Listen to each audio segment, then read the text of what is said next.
रात की खामोशियों में तेरी यादें आती हैं, हर लम्हा हर सांस बस तुम्हारी कमी याद दिलाती है। चांदनी की नरम रोशनी में मैं तुन्हा बैठा हूँ, हर खुशी जो कभी रोशन थी अब धुंधला सा लगता है।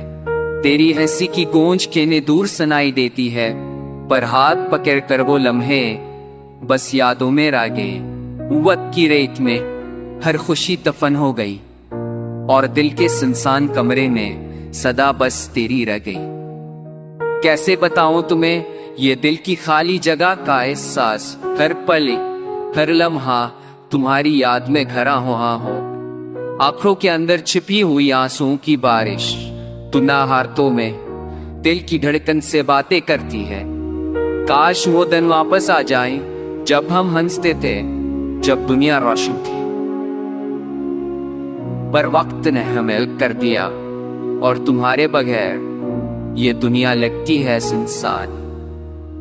हर याद हर लम्हा दिल में छुपाया हुआ, तेरा नाम लबों पर खामोशी में कहा हुआ। तेरी खुशबू अभी भी हवा में बसी है, पर तुम्हारी आवाज सिर्फ दिल की गहराई में सुनाई देती है।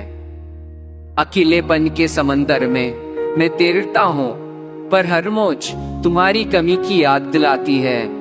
दिल की खाली राहों में सिर्फ तुम्हारा अक्स है और मेरी तन्हाई तुम्हारे बगैर मखमल होती है। शायद कुल वो दिन आए जब दोबारा मिले, पर आज सिर्फ यादें हैं और खामोश लम्हे हैं। ये दिली, ये रातें, ये चांदनी, ये सब तुम्हारे बगैर बस दर्द ही दर्द सुनाती हैं।